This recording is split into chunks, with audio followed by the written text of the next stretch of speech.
going to take you further south to Pinedale. We're going to stop sign pretty quick here in this time. Okay, copy that. Yeah, I'll do it. Give me a second to Copy that. I'm going to go to the top of this hill. Yeah, I mean, this is a pretty well-established road. It did have like 149, the number on it. Makes me think that we're in the right zone, like it probably connects, not a dead end.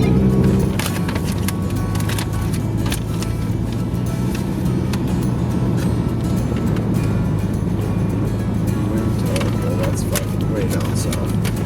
Fuck, I think this is it though.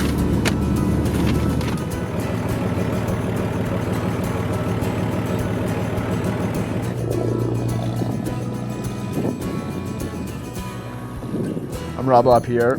I grew up in Plattsburgh, New York. I'm now the Jackson Hole Ski and Snowboard Club Freeride Program Director.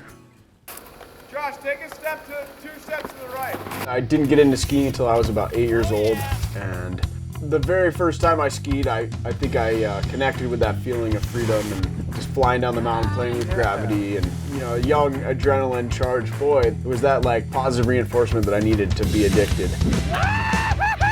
Yeah! Holy sick fucking bastard.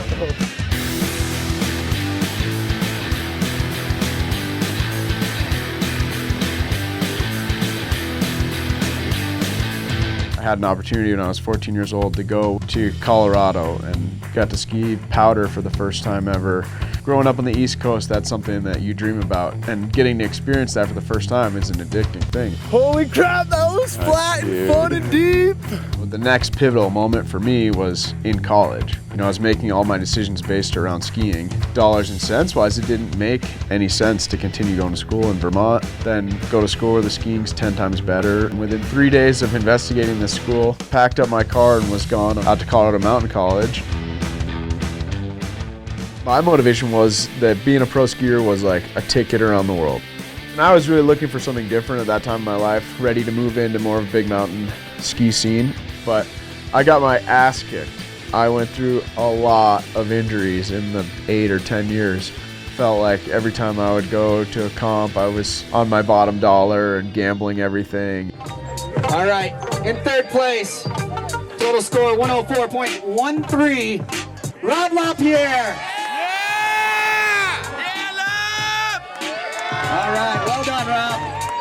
Representing again.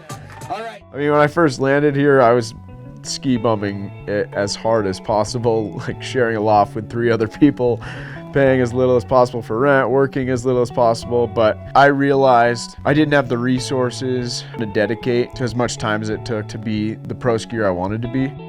For me, it was more of a slow evolution that I finally realized my life is more balanced when I'm not just always chasing this one dream. And I think in my head, the dream has shifted from being that world-traveling pro skier to live somewhere where I was inspired to ski and travel and have a lifestyle based around skiing that still afforded me the opportunity to pay my bills. So one of the coaches of the freeride program approached me at the end of that season, and he's like, "You'd be a great fit. We'd love for you to coach next year." But yeah, over time I just realized that it's just as fulfilling to help someone work on their skiing and achieve their dreams. And now I feel like I've got a balanced life. I get to ski, and I'm super thankful for just my coaching opportunities. Yeah, 10 years later, still doing it. Smooth Aiden style, bud. Put one down, stand at the bottom, screaming. Yeah, Aiden!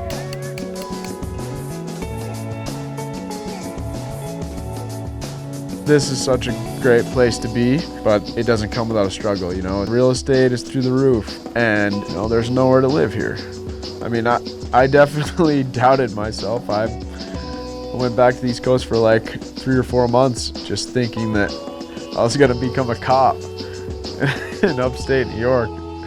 It's so far from who I am or what I could do with my life, but you just keep plugging away and it seems to work out. But there's been a lot of times where it's ups and downs, and you question your path, you question your choices, your decisions, who you really think you're gonna be. I don't know, it seems like it just suddenly found me.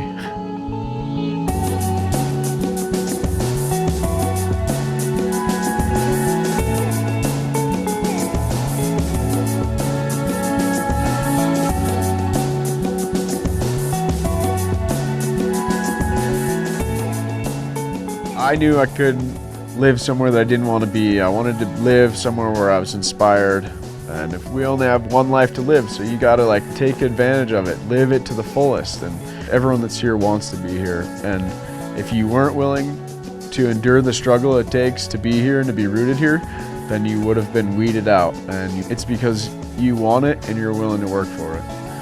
And 10 years later, glad that I persevered.